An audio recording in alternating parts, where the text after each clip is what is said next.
Good day, sir. Good I afternoon. welcome you especially to this interactive session. Thank you for honoring this. So, sir, some of the persons that may be watching this may or may not know you. Can we get to know you, sir? My name is Frank Ajaero. I'm an architect, a fellow of the Nigerian Institute of Architects. Okay, thank you, sir. You're welcome to this Welcome. interactive session. We are grateful to have you. Thank you. So, sir, the topic of this interactive session is on presentation as a marketing tool. First of all, will be from presentation starts from being a student, that's from studentship, your jury presentation. So let's start with that. How would someone select a topic for jury topic? Because sometimes students find it difficult to select project topics. So in selecting project topics, how can one go about that? Okay, you mean project topics for final year students, BSc or MSc? For Or final is it the regular? BSc or MSc? Okay, it's important we clarify that. Let me be specific on MSc, Okay. which is a terminal qualification. And it's important to also be that specific because at BSc, you are graduating into the practice world where you are expected to begin to function as an architect. So in choosing a topic for your final project, I think it's important to, first of all, consider a project that has some relevance with the society.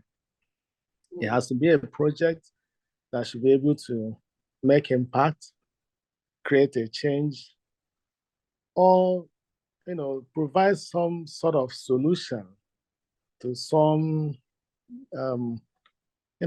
urban issues. And it shouldn't be utopian. It shouldn't be an utopian topic. It should be a topic that one can relate with. I'll give you an example.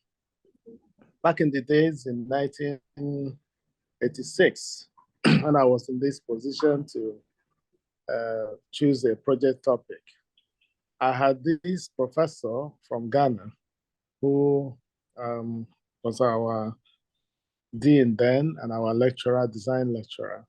So we got into this exercise and I presented 3 topics. The normal thing, students want to choose or do topics or projects that, sound great in the ears. So I chose, I can't remember, something cultural center somewhere and another, whatever it was. And then I now presented one last one. I had no idea that it was going to make any sense to the man. What was it? To design a mechanic village, a modern mechanic village for Owerri.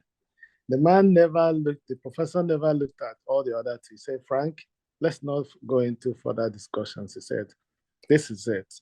For choosing this topic, you have made an AB. If you work hard, you get an A. So, and I find the relevance when I got out of school. It's a topic that solved a society problem. That time, where you found mechanics scattered all over town, unorganically, not planned. Government didn't know what to do with them. You found mechanics anywhere in unorganized places. And so I thought that bringing them together and doing a planning, zoning in the town where you located mechanic villages in some particular zones within the town to serve the community worked. So I didn't just do planning or zoning, but I also created a model of a modern mechanic village for Owerri that would serve the community. And I can tell you, many years after, the project was well, I don't know. I don't know what to say.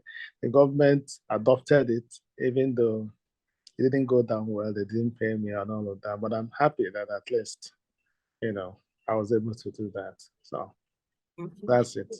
Okay, but then how can one know that a particular project topic will be relevant to their career, probably in the long term or in the long run?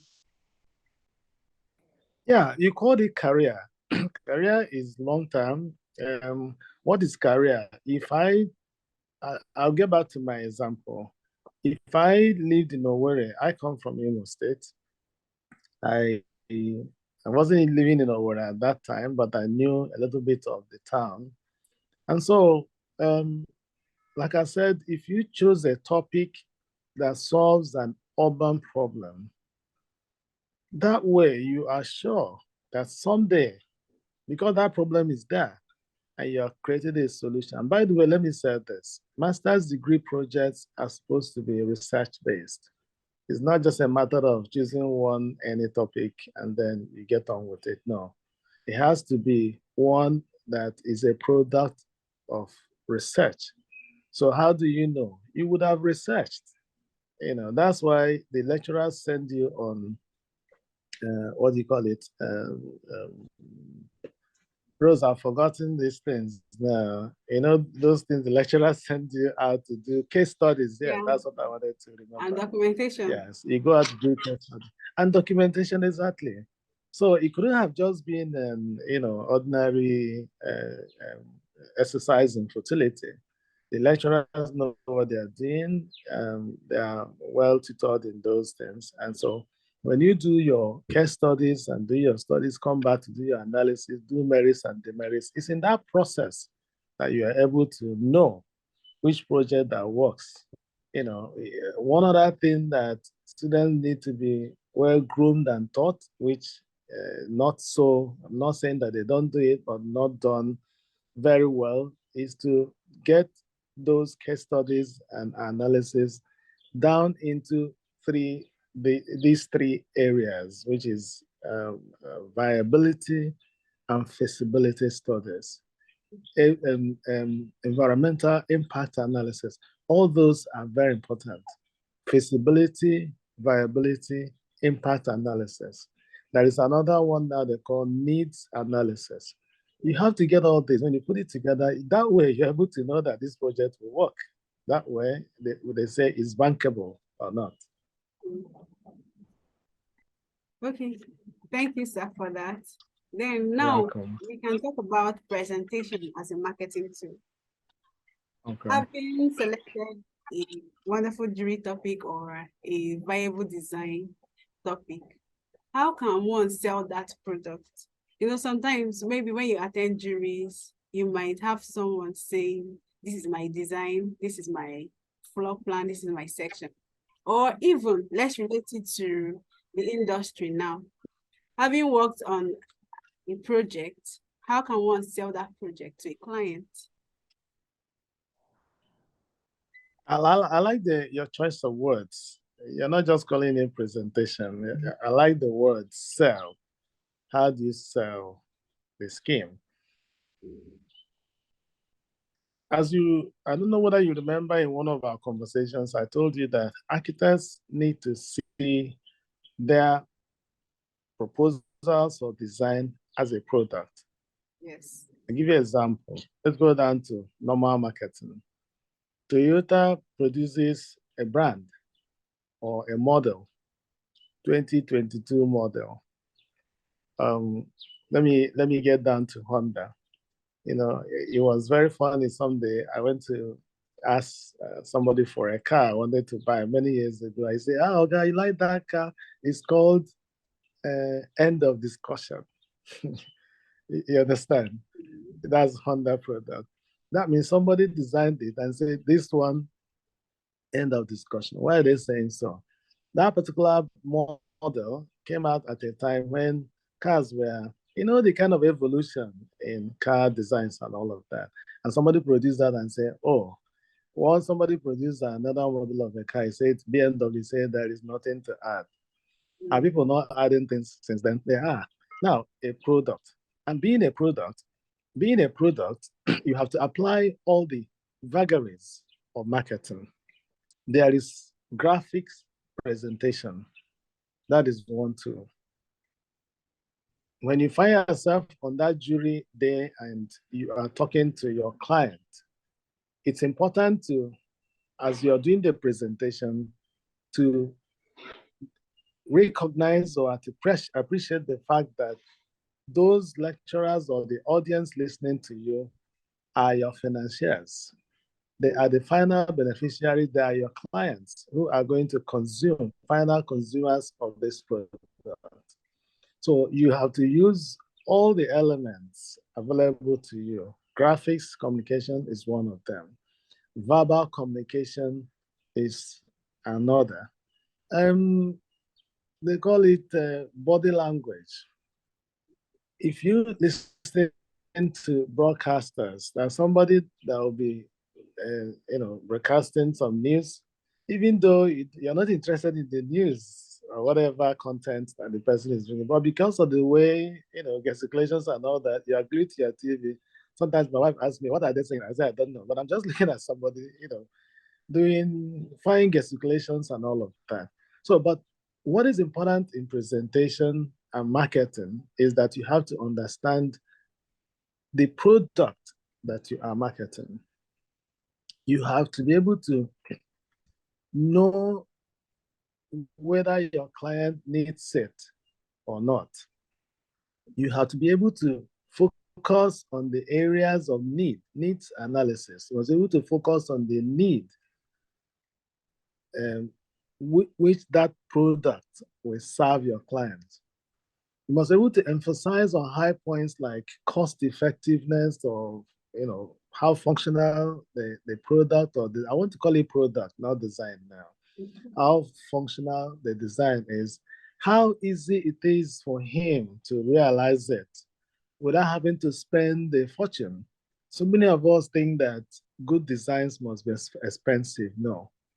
That's what makes some of us who are in housing delivery.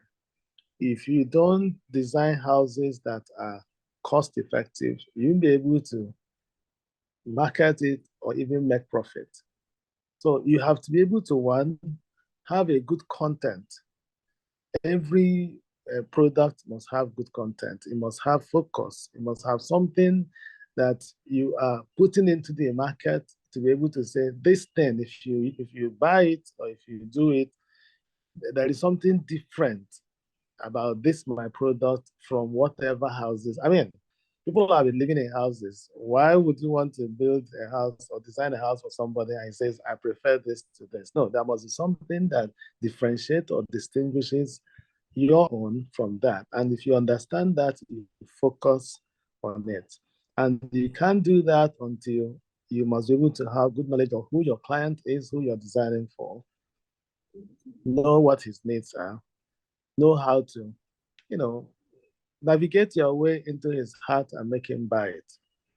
And that, for me, is presentation. And all the other tools that you use to be able to achieve that would be graphics, in terms of presentation, would be right choice of words, verbal presentation, good dressing. I found one young man walk into my office and wanted to do IT with his fingers like, I don't know what to say. He's a boy, a male figure. All the fingers are, all overgrown. And I told him with one big chain, on his neck as if he's a movie star. I told him, listen, you cannot function like this as an architect. I didn't walk him out, but I told him, you cannot. So go dress properly as an architect. So what are we saying? People say, dress as you want to be addressed. So you can't dress like a movie star and you are doing presentation as an architect. It does not work. No client will want to buy into your skin. So all those, dressing, manner of speech, verbal presentation, graphic presentation, all this. But I want to say this. This is where we need to have some, point of differentiation from our friends who are in the academia. This is where the gown comes in, the town comes in, to merge with the gown, town and gown, to be able to produce the architect that is able to function and survive in the marketplace. And what are we talking about here? In our presentations, our design proposals, which we present in the institutions or academic institutions, are limited to only drawings. No. The presentation or the proposal that works is one that has the drawings or the designs, as far as I'm concerned, are only, I give it max 20%. There are other elements. The cost, which is the well, cost is part of feasibility. You can do a design that is not feasible. You do a design that is not viable. You do a design that does not have proper impact in the society that is being cited. So I think that those three I had mentioned earlier, we must bring them back into our institutional studies for students, especially for final year students, to be able to, because these are things you meet in the marketplace.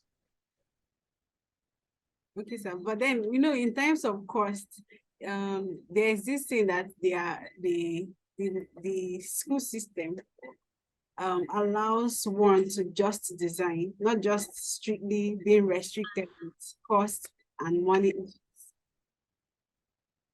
I have issues with that. I was told that through the period I went to school. When I go for external examinations, the lecturers also say so.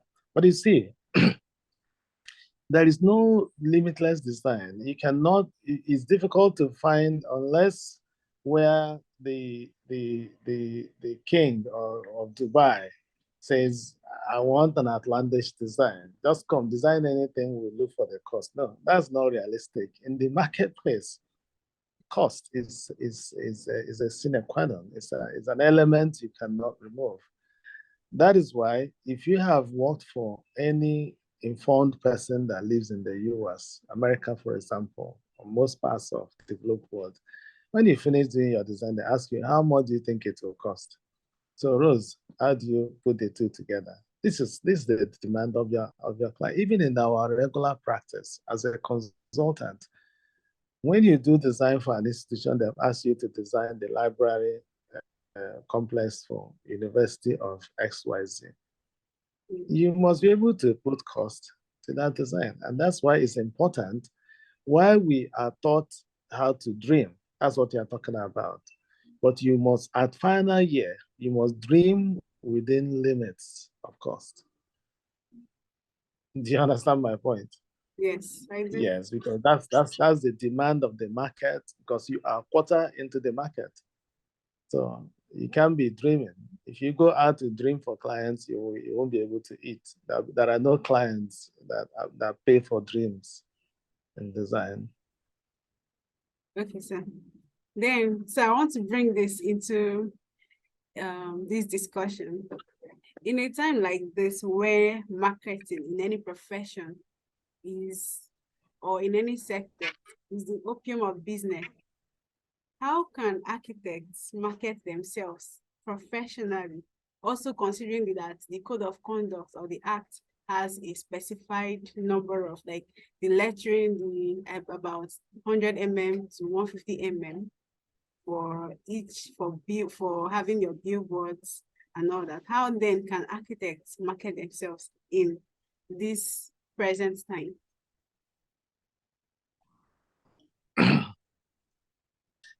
Rose, this is an area that I find very challenging. And as a player in the institute, I've had to raise these issues and concerns a couple of times when we meet at the National Forum. In America, I had the privilege of attending a program, I think International Builders Show. I don't know where it is, neither in Las Vegas or Orlando. And I had the privilege of talking to a very senior architect from the US. And I presented this issue with him. I said, here in Nigeria, this is what we're told. But I see here, people advertise your schemes and get people to buy them. So you find that it's a question of the curriculum and tradition we are exposed to. Nigeria runs the British curriculum.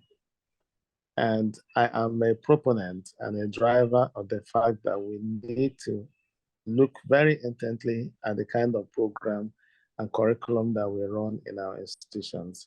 It's becoming very, very defective. So this is a challenge. Neither am I saying that we should go advertising like people that sell cement and iron rods and all of that. No. So it's something that the institute needs to, through the practice committee and whatever committees that may want to look into it, will begin to look at these things again, because the times have changed and it's changing so fast. It makes no sense for us to sit down and be basking in the euphoria of some tradition that is not helping anybody.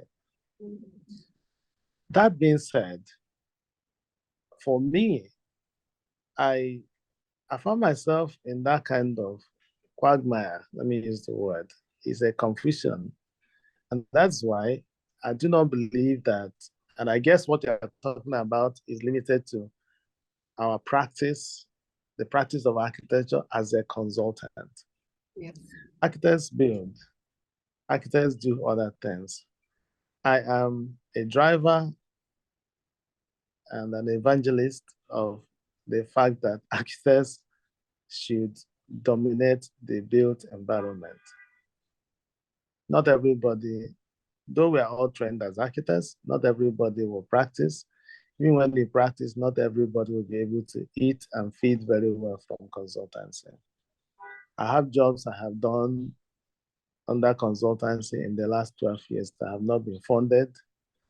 Some I have done, I have not been paid. If I depended on it wholly as a way of survival, I'm not sure I'll be able to pay salaries and run my life. So what is it? Let's not limit our practice to design and supervision. That way, you market yourself. What you're talking about here is marketing, making the architect more visible in the marketplace. So if our visibility is limited only to when you are called to design and then you supervise, then we're limited. I am in the real estate sector, and I realized that the real estate sector announced me and my company more than the practice of consultancy. That's the truth. And some people now know me just by the estates that we have developed. In fact, we had some of the governors that when we attended some programs in government, they'll call me, Mr. So-so, they call the name of the estate. And as far as they're concerned, that's my name. In the marketplace, so many people call me by the name of the estate. So many people don't even know my personal name. What they know is my company name or the name of the estate I have built. So that to me is a form of marketing. What do I mean by that? Let architects get involved in all the various sectors in the built environment. And there are many of them, over 10. I've taken count sometimes, from roofing, flooring, tiling, this. They realize that I don't want to call them charlatans. People that don't have business with our profession are the ones that dominate those areas and make more money than the architects who are priding themselves as architects and complaining that nobody recognizes them. In marketing, they say, until you say, here I am, nobody will say, there he is. Yes. You have to announce yourself before people now say, okay, he can do this. So how do we do it? Let's find the ways to announce ourselves. and those are valuable. Furniture, tiling, this. But you know the pride. I love architecture. Architects are very proud people. I'm sure you do know that. Back in the days, they tell us there are only two professions in the world, architecture and others. But you come out and realize that the young man that did 4 years economics will become your boss someday. And he engages you as an architect. So all those, prideful statements that we imbibed back in school, they don't work in the marketplace. Mm. Okay, sir. Then since you mentioned the curriculum, so I just want to squeeze this in this conversation. Are there aspects of the curriculum that you think the educational system should do differently and right? Or do you think the educational system should replicate practice? Yeah, Rose, this has been a subject of so many conversations and in so many fora where architects and professionals. It's not just in architecture. I think that time has come for some level of rejigging of our curriculum, of our educational curriculum. Chief amongst them would be number one, as much as it is difficult, I know tradition won't easily permit, turning things around very easily. But I preach this town and gown concept. And what do I mean by that? Let's officially allow people in practice, people who have excelled in practice, people who have been properly exposed in practice, that will be able to give students the right kind of knowledge they need to survive in the marketplace, to come in, to take, even if it's non-credit load courses. They are compulsory but non-credit load courses, especially for intermediate and final year, terminal qualification students, BSc, MSc. And what are those courses? Like you talked about marketing. If I'm teaching a studio class and I'm teaching design and presentation, my approach, as you can see, will be different from just the regular theory. Do you understand me? Good. That's for marketing. If I'm teaching a student in design and working drawings, I'll be able to make him realize that you don't just design things. You must be able to think of one day the institution of builders, or what I think that's what they call themselves, the institution of builders, invited me to give a lecture on cost effectiveness in design. And one of the things I listed out was that any design that must be cost effective must be one that is effective, not just cost effective. It says effective design as a tool for whatever, I can't remember the topic now. And effective design must be one that is adaptable to the society where it is located. It is one that is buildable. It is one that responds to the environmental issues. I give an example. People in your category, the millennials that are doing designs these days, you go to Lagos, you find those things that were done in the 80s that are being changed, flat roofs. And they do one curve there, sharpen one edge there, and make it wear a cow. And I look at those things and I laugh. I had the privilege of being engaged to do a design for a residential building for one of my friend's sons who made money and became rich. So he wanted to build a house. So his father said to him, Uncle Frank will do this house for you.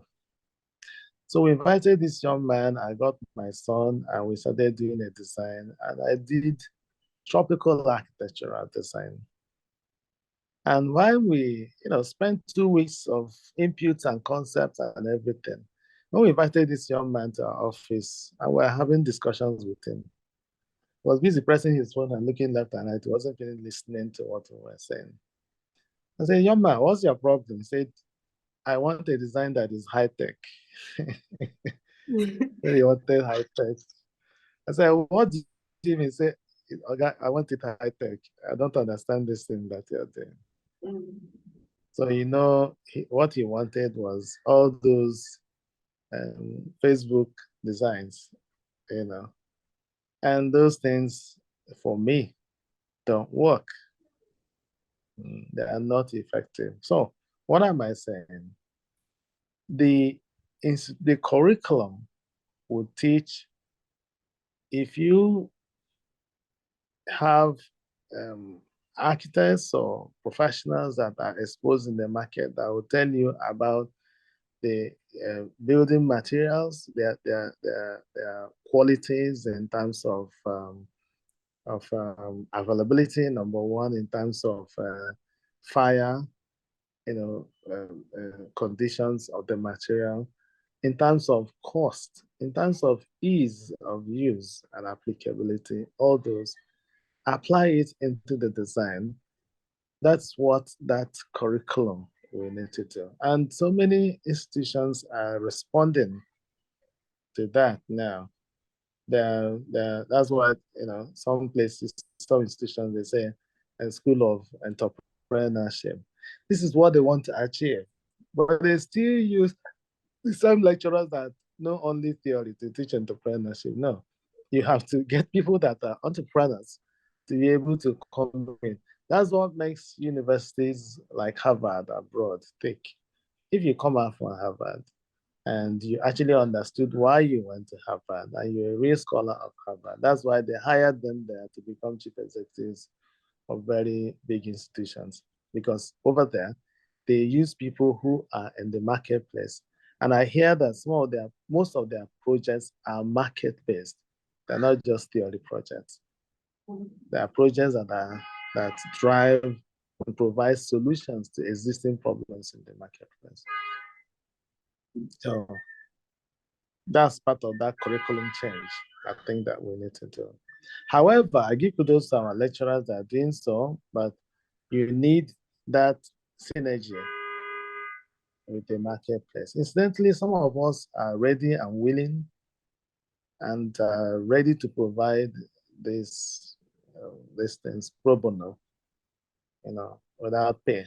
I mean, people, someone like me, that's what I have to do to give back to the profession that raised us. Okay. Thank you so much, sir, for the response. You're welcome. Then, if there is any question yearning for answers in the minds of the younger ones, it will be, how will someone make it in architecture? In Pidgin, how person will make them for architecture? So